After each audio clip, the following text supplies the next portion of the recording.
आरटीओच्या नावावर लाखोंची कथित अवैध वसुली, वाहनधारकांची फसवणूक प्रकरणी चंदनझिरा पोलिसात तक्रार। आरटीओशी संबंध असल्याचे भासवून वाहनधारकांकडून पैसे उकळल्याचा संशय, अधिकाऱ्यांचा नागरिकांना सावध राहण्याचा इशारा।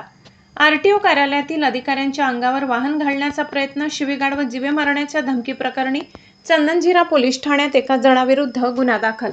जालना येथील उपप्रादेशिक परिवहन कार्यालयाच्या नावाचा गैरवापर करून वाहनधारकांकडून लाखो रुपयांची कथित अवैध वसुली केल्याचा गंभीर संशय व्यक्त करण्यात आला असून या प्रकरणी चंदनझिरा पोलीस ठाण्यात तक्रार दाखल करण्यात आली आहे।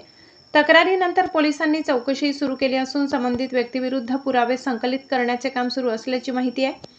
आरटीओ कार्यालयाने दिलेल्या तक्रारीनुसार युसुफ खान सिकंदर खान हा व्यक्ती अनेक दिवसापासून स्वतःचा आरटीओ कार्यालयाशी संबंध असल्याचे भासवत वाहनधारकांची दिशाभूल करत होता। वाहनांचे हप्ते, विविध शुल्क व इतर कामाच्या नावाखाली वाहनधारकांकडून मोठ्या प्रमाणात रक्कम गोळा केल्याचा संशय व्यक्त करण्यात आलाय। कार्यालयाने संबंधित व्यक्तीशी अनेकदा दूरध्वनी व मोबाईलद्वारे संपर्क साधण्याचा प्रयत्न केला, तसेच खुलासा करण्यासाठी आरटीओ कार्यालयात उपस्थित राहण्यास सांगितले, मात्र संबंधिताने कोणताही प्रतिसाद दिला नसल्याचा दावा तक्रारीत करण्यात आलाय। दरम्यान नियमित तपासणी दरम्यान काही वाहनांवर कारवाई करत असताना संबंधित वाहनधारकांनी आमच्या वाहनांचे हप्ते आम्ही संबंधित व्यक्तीकडे नियमित भरत होतो, तरीही कारवाई का करण्यात येत आहे असा सवाल उपस्थित केला। त्यानंतर या संपूर्ण प्रकरणाची सखोल चौकशी सुरू करण्यात आली। चौकशी दरम्यान अनेक वाहनधारकांनी आरटीओ कार्यालयाच्या नावाचा गैरवापर करून पैसे गोळा करण्यात आल्याची माहिती दिल्याचे तक्रारीत नमूद करण्यात आले। त्यामुळे प्रकरणाचे गांभीर्य लक्षात घेऊन संबंधित व्यक्तीविरुद्ध आवश्यक पुरावे गोळा करण्याचे काम सुरू करण्यात आले।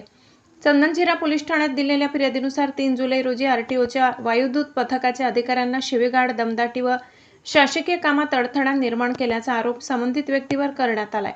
या प्रकरणी भारतीय न्याय संहितेचे विविध कलमान्वये चंदनझिरा पोलीस ठाण्यात गुन्हा दाखल करण्यात आल्याचे तक्रारीत नमूद आहे। तसेच अधिकाऱ्यांची सोशल मीडियावर व पत्रकार परिषद घेऊन बदनामी करण्याची धमकी दिल्याचाही आरोप करण्यात आलाय। दरम्यान आरटीओ प्रशासनाने वाहनधारकांना आवाहन केले की कोणत्याही व्यक्तीकडे रोख स्वरूपात किंवा अनधिकृत पद्धतीने पैसे जमा करू नये। सर्व शासकीय शुल्क केवळ अधिकृत पावतीद्वारेच भरावेत। अशा प्रकारची फसवणूक किंवा संशयास्पद व्यवहार आढळल्यास तात्काळ आरटीओ कार्यालय किंवा पोलिसांशी संपर्क साधावा असे आवाहन करण्यात आले। प्रकरण असं आहे, दिनांक 3/7/2026 रोजी आम्ही नियमितपणे आमचे वायुवेग पथकात कामकाज करत असताना सुमारे 7 वाजेच्या दरम्यान MIDC जालना येथे एका वाहनास अतिभाराचे चलन दिले, ओव्हरलोडचे चलन दिले। सदर चलन दिल्यानंतर सदर वाहन चालक आम्हाला म्हटला की माझे तुमच्या ऑफिसला हप्ते चालू आहे, पण मी त्यास म्हणालो की असा प्रकार कुठलाही जालना आरटीओ ऑफिस मध्ये चालत नाही, त्याच्यामुळं तुझ्या वाहनावर जी कारवाई झाली ती कायदेशीर कारवाई झालेली आहे। सदर व्यक्तीने आम्ही त्याला त्याचे लायसन्स व त्याचे सर्व डॉक्युमेंट्स परत करून त्याला तिथून पुढे जाण्यास सांगितले। त्यानंतर आम्ही नियमित तपासणीसाठी पुढे गेलो असता समृद्धी हायवे जवळ टी पॉइंट येथे एका निळ्या रंगाची कार आमच्या शासकीय वाहनासमोर येऊन थांबली। सदर वाहनातून 2 व्यक्ती उतरून आमच्या गाडीकडे रागात आले, शिवीगाळ करत आले।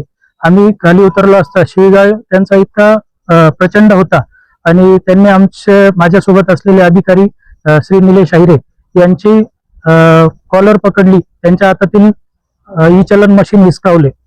सदर मशीन हिसकावून तो त्याच्या वाहनात जाऊन बसला।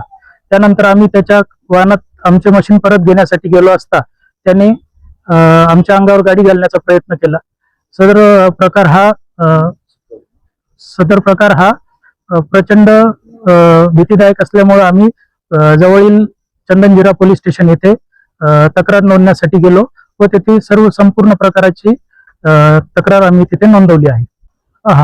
सदर व्यक्ती हा आम्ही वाहन चालकाशी बोलत असताना आमच्या असे लक्षात आले की हा सदर व्यक्ती उपप्रादेशिक परिवहन कार्यालय जालना यांच्या नावाने अवैध वसुली करत असतो असे आमच्या निदर्शनात आले। पण सदर याच्यात कुठलाही आरटीओ ऑफिस जालना यांचा संबंध नाही। सदर व्यक्ती हा निव्वळ शासकीय कार्यालयाची बदनामी करत आहे। माझे नाव कल्पेश परशुराम सूर्यवंशी, मोटार वाहन निरीक्षक।